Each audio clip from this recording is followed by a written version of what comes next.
तहलका India news, please like and share and don't forget to subscribe.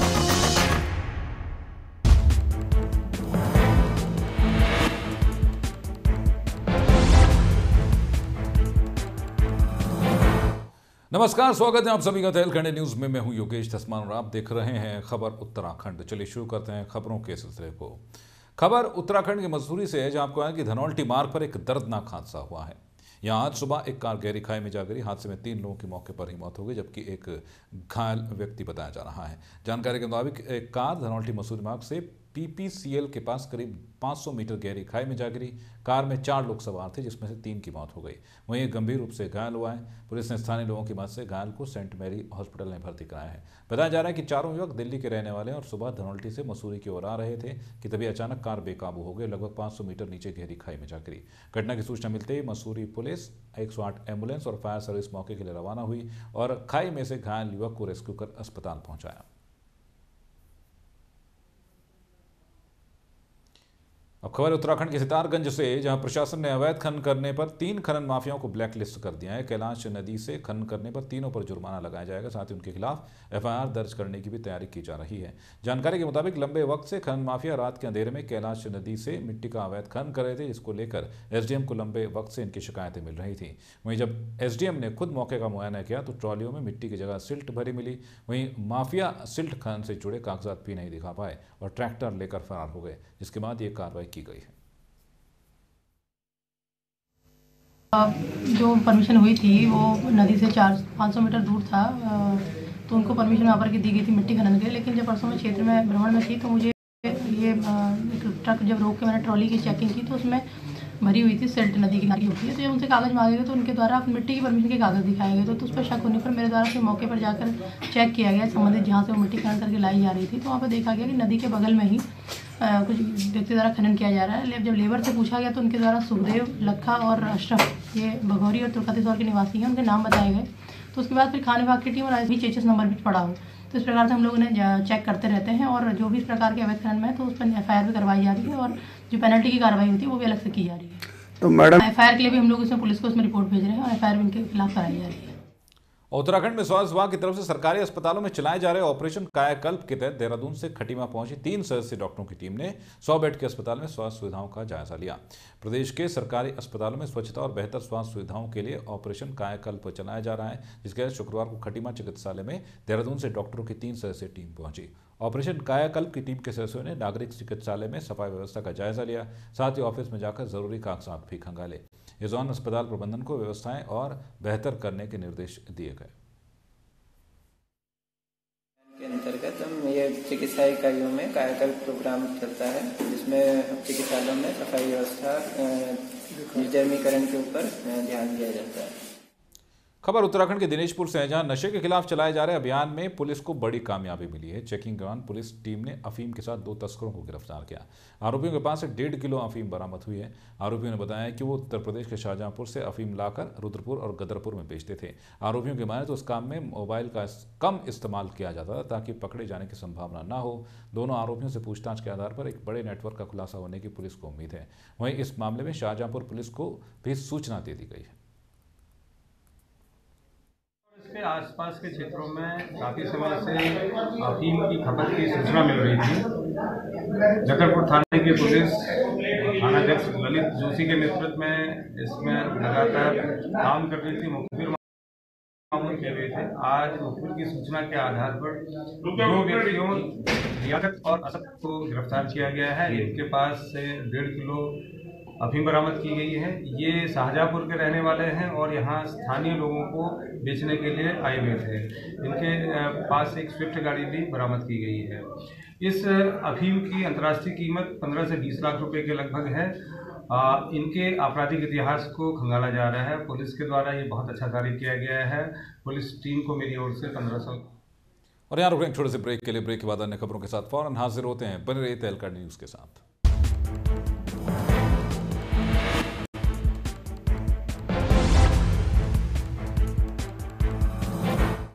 Break के बाद आपका एक बार फिर से स्वागत है। चलिए शुरू करते हैं खबरों के सिलसिले को। खबर लक्सर से है, जहां सुल्तानपुर गांव में प्रधानमंत्री आवास योजना के तहत 100 से भी अधिक लाभार्थियों की गलत जियो टैगिंग कराने का मामला सामने आया है।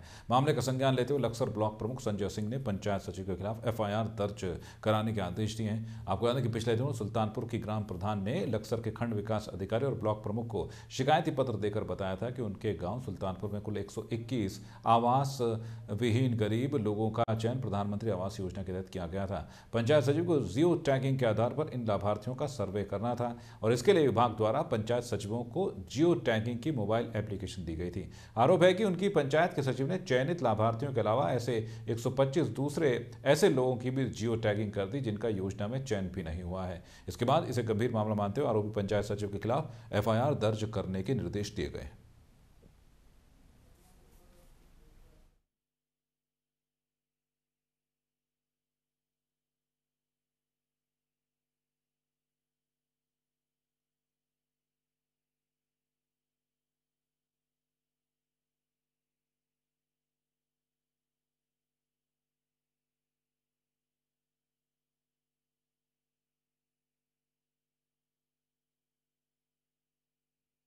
और ग्राम विकास अधिकारी से लिख के आया था कि हमारे यहाँ हमने 130 किए हैं और 300 कुछ हो गए हैं।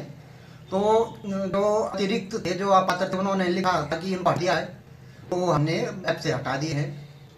मामले में जियो टैगिंग होती है प्रधानमंत्री आवास योजना में। ग्राम पंचायत सुल्तानपुर प्रधान ने जो हमें सूचना दी है उसमें ये दी है कि जो जियो टैगिंग हुई 121 की हुई थी हमारे टाइम पर, जो ग्राम विकास अधिकारी ने वहाँ पर की है। फिर जहाँ से जब सूचना मांगी गई तो उसमें 246 हो गई। तो इसका मतलब पासवर्ड लीक हुआ। पासवर्ड लीक में अगर कोई भी गलती हो तो उसको उसका दंड मिलना चाहिए, उसकी FIR होनी चाहिए और उसकी सजा उस पर प्रावधान में पूरी। और खबर है देहरादून से, जहां दून मेडिकल कॉलेज के प्रिंसिपल बनते आशुतोष स्याना अस्पताल पहुंचे और मरीजों का हाल चाल जाना। आपको बताया कि आशुतोष स्याना जनरल सर्जन भी हैं। स्याना ने बताया कि अब तक मेडिकल कॉलेज में जो भी खामियां सामने रही हैं उन्हें तत्काल प्रभाव से पूरा किया जाएगा। आपको ये बता दें कि दून अस्पताल के MS के टमटा को भी प्रिंसिपल ने सभी निर्णय लेने का भी अधिकार दे दिया है। वहीं के टमटा की माने तो अब तक उनके हाथों में कोई भी अधिकार न होने से वो अस्पताल में चल रही खामियों को पूरा नहीं कर पा रहे थे, लेकिन अब वो हर संभव खामियों को दूर करने का प्रयास करेंगे।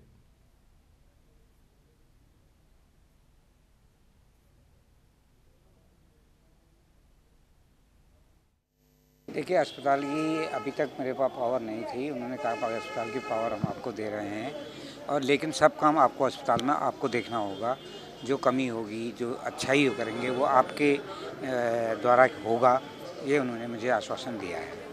देखिए, जो दवा बाहर से लिखने का जो प्रकरण जो मेरे सामने आया है, उसमें कोशिश ये करेंगे कि मरीजों को जो यहाँ पे उपलब्ध दवाएं हैं वही चिकित्सक जो है प्रिस्क्राइब करें, और यदि नहीं है तो चिकित्सक लिख के दे दें कि कौन सी दवाएं जो है किन मरीजों को जो है दी जानी चाहिए, उनको जो है यहाँ पे मरीजों के लिए मुहैया करवाया जाएगा।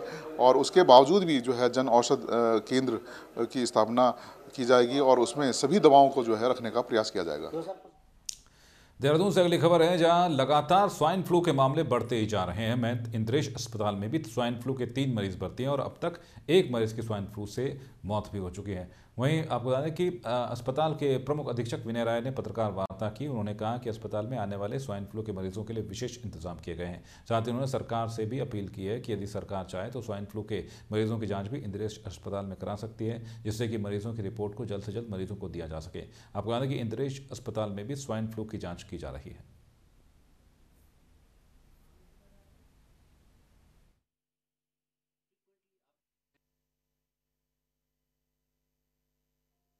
ऐसे है कि जब पहला हमारा पास केस आया, जो हमारी मॉलिक्यूलर लैब में हमने भेजा उसका सैंपल और पॉजिटिव आया, तो हम उसी टाइम भी अलर्ट हो गए, क्योंकि बार हर साल हमारे हॉस्पिटल में स्वाइन फ्लू का ट्रीटमेंट होता है।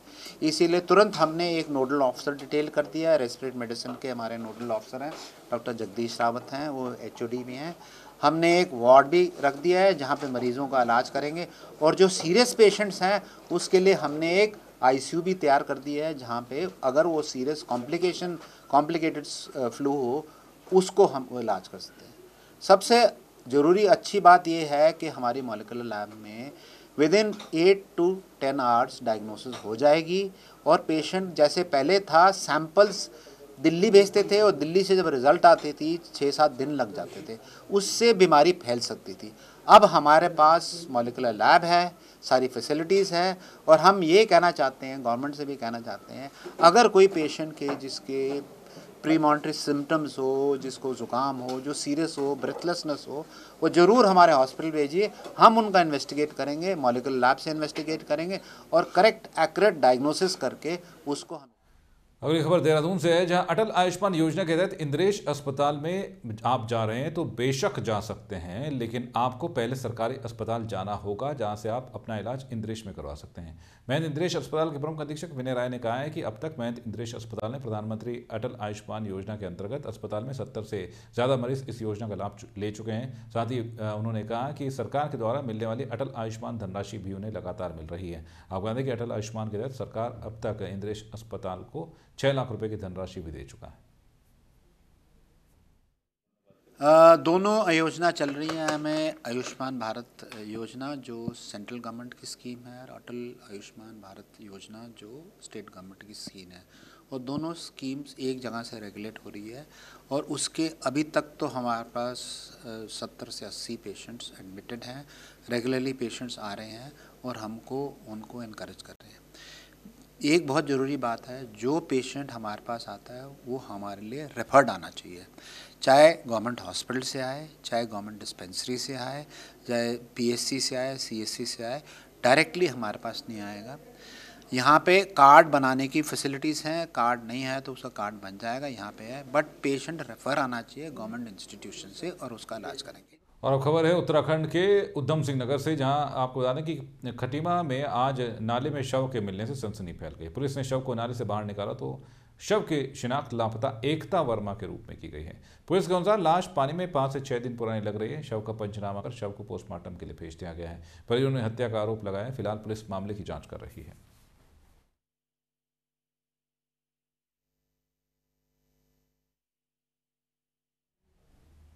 तो नाले में युवती की लाश मिली है। आपको बता दें कि पुलिस इस मामले की जांच में जुटी हुई है और आपको बता दें कि लाश 5 से 6 दिन पुरानी बताई जा रही है। खटीमा से एक खबर है, जहां आपको बता दें कि युवती पिछले कई दिनों से लापता थी और उसके बाद जो है अब युवती की लाश मिली है। आपको बता दें कि शव की शिनाख्त लापता एकता वर्मा के रूप में हुई है और ये बताया जा रहा है कि कई दिनों से लापता थी, जिसके बाद आज नाले में ये शव मिला, जिसके बाद से जो है पुलिस इस पूरे मामले की जाँच में जुट गई है। खटीमा से एक खबर है, जहां आपको बता दें कि खटीमा में ही ये लापता युवती एकता वर्मा की ये लाश बरामद हुई है और बताया जा रहा है कि कई दिनों से ये लापता थी। अब पुलिस इस पूरे मामले में जांच पड़ताल कर रही है कि क्या ये पूरा मामला हत्या से जुड़ा है या फिर आत्महत्या से, और परिजनों से भी जो है पूछताछ की जा रही है इस पूरे मामले की। अगली खबर का रुख करेंगे। अगली खबर लक्सर से है, जहां जैसे जैसे लोकसभा चुनाव 2019 का वक्त नजदीक आता जा रहा है, वैसे ही बीजेपी के कुछ कार्यकर्ता बीजेपी से नाखुश होकर कांग्रेस का दामन थाम रहे हैं और बीजेपी से नाराजगी जता रहे हैं। कांग्रेस के आपको बता दें कि कांग्रेस के साथ खड़े होने का ऐलान कर रहे हैं और आगामी लोकसभा चुनाव में हरीश रावत को सांसद बनाने का प्रयास कर रहे हैं। आपको बता दें कि आज कटारपुर ग्राम प्रधान नूतन कुमार ने बीजेपी से अपना जो है पद छोड़कर कांग्रेस का दामन थाम लिया है, जिसके चलते कांग्रेस राष्ट्रीय महासचिव हरीश रावत ने कटारपुर ग्राम पंचायत में पहुंचकर ग्राम प्रधान नूतन कुमार को शुभकामनाएं दी और लोकसभा चुनाव के लिए जनता से जीत की उम्मीद की।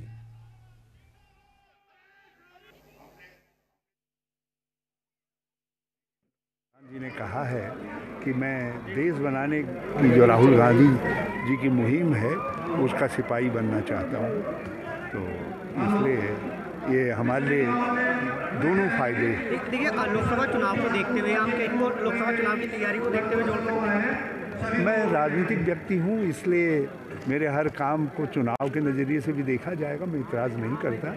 लेकिन हमारा मकसद केवल वोट ही नहीं है, हमारा मकसद लोगों के कल्याण के लिए, लोगों की समस्याओं को उभारना भी है। और इस समय हमारा मकसद ये है कि गन्ना किसानों का भुगतान हो जाए, जो बहुत दिनों से लंबित है। जिस राह से मैं भटक चुका था उस राह पे फिर से वो मेरे को ले गए। क्या कारण था? जो बीजेपी में मुख्य कारण की सुनवाई नहीं है, सिपाही की सुनवाई नहीं है। और जिस देश में अपने सिपाही की या सैनिक की सुनवाई नहीं होती, वो देश कभी विकास नहीं कर पाता। तो क्या मानता है डबल इंजन की सरकार में जो गरीब जनता आज कहीं ना कहीं दुखी है? आप मेरे को बताएं, कोई एक्सीडेंटल केस हो जाता है, सरकार के दावे बड़े बड़े हैं, इस बीजेपी निकम्मी सरकार के बड़े बड़े दावे हैं कि उनको आर्थिक सहायता मिलेगी, लेकिन आर्थिक सहायता के नाम पर भी जनता को गुमराह किया जा रहा है। ऐसा नहीं है। कांग्रेस पार्टी ने पहले भी विधवा पेंशन, विकलांग पेंशन, बोन्ना पेंशन, अत्यधिक पेंशनों का वो चलाया और उनके टाइम में। और हरिद्वार के गांव कटारपुर स्थित लक्सर हरिद्वार मार्ग पर लगे एक पेट्रोल पंप पर ग्रामीणों ने जमकर हंगामा किया। ग्रामीणों ने आरोप लगाया कि पेट्रोल पंप स्वामी डीजल में पानी की मिलावट कर रहे हैं। पंप कर्मचारी बगैर जांच के गाड़ी में डीजल डाल रहे हैं। इसकी शिकायत खाद्य विभाग से होने के बाद अधिकारी पेट्रोल पंप पहुंचे। वहीं पेट्रोल पंप संचालक ने कहा कि पेट्रोल डीजल में पानी नहीं बल्कि प्रावधानों के मुताबिक 10% एथेनॉल मिलाया गया है। पेट्रोल पंप है MS फिलिंग स्टेशन, यहाँ पे प्रधान ये कटारपुर के वो आज डीजल लेने आए। उन्होंने 2000 का डीजल लिया तो उनकी शिकायत पे हम यहाँ आए कि उसमें जो ना पानी 50% पानी हो गया था। तो हम लोग आए, हमारे साथ हमारे इंस्पेक्टर भी है। तो हमने पंप को स्टॉक तो सही है लेकिन क्वालिटी में हुआ तो हमने सील कर दिया है। बाकी और यहाँ रुक रहे हैं छोटे से ब्रेक के लिए। ब्रेक के बाद फौरन हाजिर होते हैं बड़े तहलकर्णी न्यूज़ के साथ।